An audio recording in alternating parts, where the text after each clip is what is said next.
Welcome to week 14. I'm going to give you guys an update on this top 25 situation. I mentioned last week, I believe it was, that we were going to take a look at some of the teams that are playing half of an FCS schedule because of the only having 4 teams in their conference.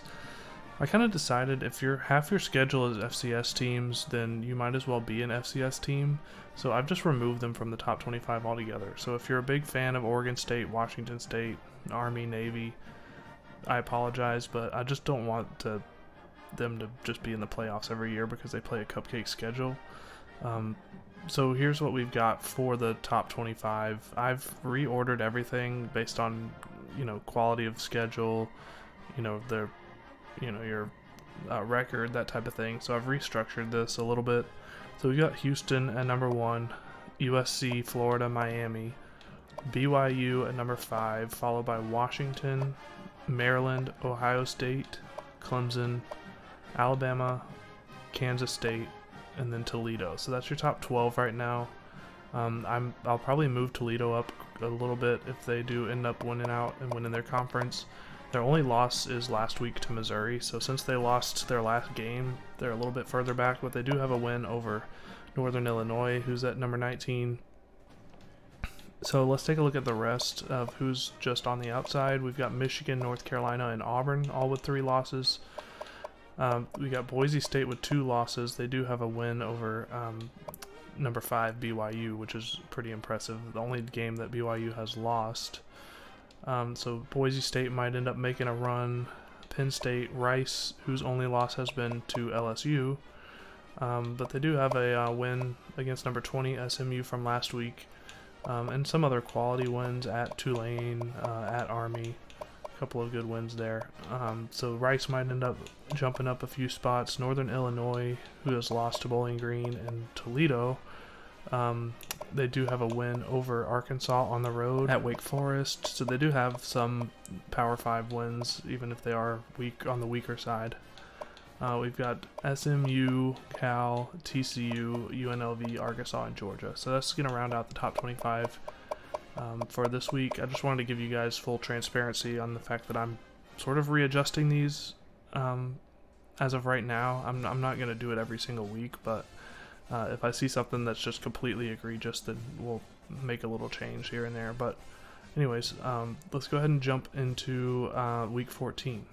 Here's the matchup against TCU for this week. This is our final conference game, final game of the regular season.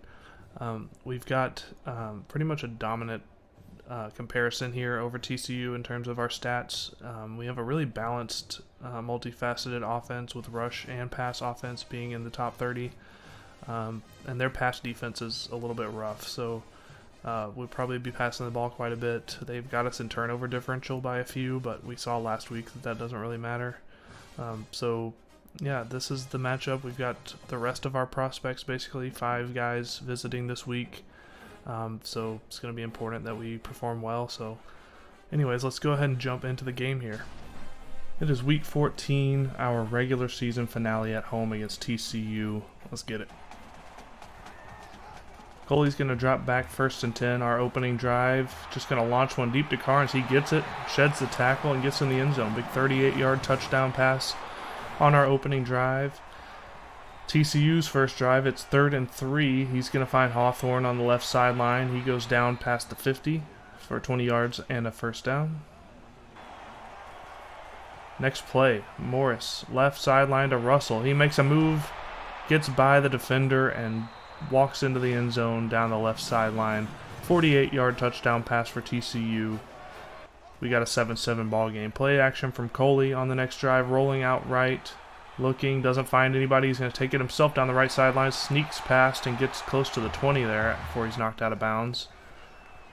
Next set of downs there, 3rd and 9. It's going to be a first down for CJ Nelson inside the 10. 1st and goal here. Next play, Coley drops back. He's looking, finds Compton on the left sideline. He's able to power it in for an 8-yard touchdown. We're going to get a 14-7 lead late in the first quarter. TCU ball 1st and 10. Morris gets railed by Caesar there for a 7-yard loss on the sack. Next play, Morris drops back, Throws it deep to the right. Hits Rogers for a first down. He trucks over a man. Gets out of bounds at the 30 after a 32-yard gain. 3rd and 11 here at the 40. Morris finds Hawthorne once again. He's going to go down a yard short. I think they're going to go for it here. 4th and 1. Morris looking under pressure, finds his receiver for 6 yards and a first down. This time it's Cordell Russell. Morris perfect throwing the ball at this point. Fakes the handoff on the option, takes it himself up the middle for a 13-yard touchdown. We got a tie ball game once again, early second quarter. Coley drops back on 1st and 10. He's looking. I don't know what he sees here. Double coverage. That's going to be picked off by the safety. TCU's going to get the ball back. 3rd and 6 here. Morris across the middle to Russell. He gets it down to about the 5-yard line. 13 yards there. 3rd and goal. Trying to get a stop here inside the 10. Pass complete to Beck, but we are going to bring him down a few yards short of the goal line. They're going to kick the field goal and go up 17-14. 2 minutes left in the half. Coley rolling out, gets rid of the ball, but he goes down once again for another injury this season. This time it's a strained abdominal, and he's going to be out for the rest of this game. So Uwe comes in to relieve him, gets the pass over the middle complete, 1st and goal, running down the clock for the first half. We are able to get the touchdown. Brandon Campbell runs it in. That's going to take us to halftime with a 21-17 lead. 3rd quarter, Ugo misjudges the ball, gets beat down the right sideline, and he's gone. Cordell Russell again for a touchdown. TCU is going to go up 24-21 here. 5 minutes left in the 3rd quarter. Pass over the middle to Compton. Dangerous pass, but he squeezes it in there for 17 yards and a first down. Next play, option keeper for Ale. He jukes outside, gets across the first down line. Really playing hard out there. 2nd and 5. Handoff to Jenkins. He gets a key block there. Breaks it outside. Gets down inside the 10 to the 9. It's going to be 1st and goal. Down by 3 here. 3rd and goal. Hand off to Jenkins to the left. He's got nowhere to go here. Loss of 3. We're going to take the 3 points and tie this ball game. So late in the 3rd quarter, tie game. 3rd down and 6. Quarterback gets hit. Receiver gets hit. Jars the ball loose. Incomplete pass. They got a punt. Next drive for us. Deep pass to Carnes. They forgot about him. Hole in the zone there, and Carnes is going to get a big-time touchdown at the end of the 3rd quarter here. It's 31-24, 3rd and 1. Look at the pursuit by Pearson. Gets the quarterback down on the option keeper for a loss of 2. We get the ball back. Look at these moves by Campbell. Whoop. Man, excellent punt return there for 17 yards. We get great field position to start the drive here early in the 4th quarter. 3rd and 10. Need a conversion here to keep this drive alive. Pass to the left, finds Manjack, who breaks a tackle and gets a few extra yards. 19 on the play for a first down. That's going to keep the drive alive. 3rd and 4. Later in the drive, pass over the middle to Donato. He gets lit up, but he does hang on to the ball for 8 yards. It's going to be 1st and goal. 2 plays later, handoff up the middle to Campbell. He gets in, giving us a 14-point lead with 3 minutes left in the game. 3rd and 4, pass across the field. It is knocked down by Malik Fleming. It's going to be 4th down for the Frogs. Morris drops back on 4th down, looking, throws it deep down the field, but he overthrows it. That's going to be a turnover on downs. We get the ball back. Next drive, option handoff to Jenkins. He gets a couple of blocks, and he is gone. 31 yards on the touchdown run, and all of a sudden it's a 21-point lead, and we're sitting pretty. Under 2 minutes left in the game. Morris is going to drop back, finds his man Allen over the middle for a 4th down conversion there. Under a minute, Morris looking across the middle to Rogers. He breaks a tackle, somehow stays on his feet, and nobody's going to catch him after that. 57 yards on the touchdown pass. TCU only down by 14, going to go for the onside kick. For the 2nd time this season, we can't hang on to it, and that's going to be a recovery by TCU. They get the ball back with a couple of minutes left, but on 4th down, he's going to take the sack. We're going to take a knee, and we're going to get out of here and finish the regular season at 12-0 with a 14-point win today. Solid effort by our team here this season to finish the regular season undefeated, and we are going to march into the Big 12 championship game next week with a number 1 in the polls and an undefeated record. Really good stats for our team today. Here are the top 25 matchups for Week 14.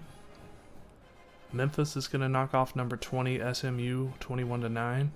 Number 8 Ohio State gets the win over number 13 Michigan 30-28.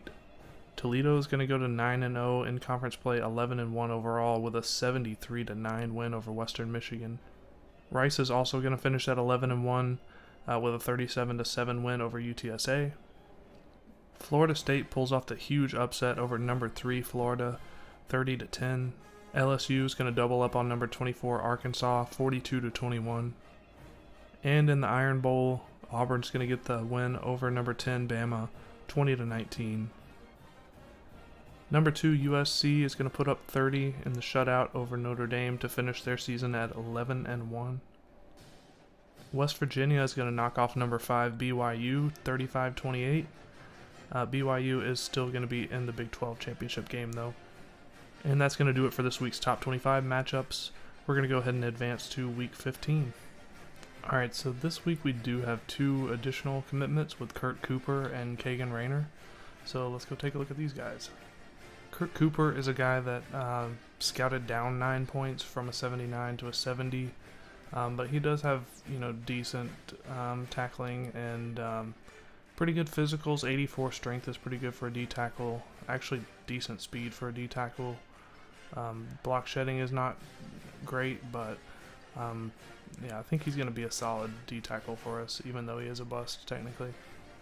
Kagan Rayner is a guy that I found a few weeks ago actually, and he scouted up to a 70 from a 66. He's got pretty well balanced physicals, really good stamina. Tackling is pretty good. 77 is not bad. Not great hit power, but the pursuit's there. And the block shedding is actually pretty good. Just pretty bad at man coverage. But that's something that is not going to be a huge deal. He's going to be blitzing quite a bit in our defensive scheme. This is the only top 25 game of Week 15, our bye week. Oklahoma takes down Oklahoma State pretty easily, 34-10. So with that done, we're going to go ahead and advance to Conference Championship Week. No commitments here, still battling out for these last few guys. Probably going to end up being some off-season battles. And that's going to be it for this episode. We will see you guys tomorrow for our conference championship game against BYU.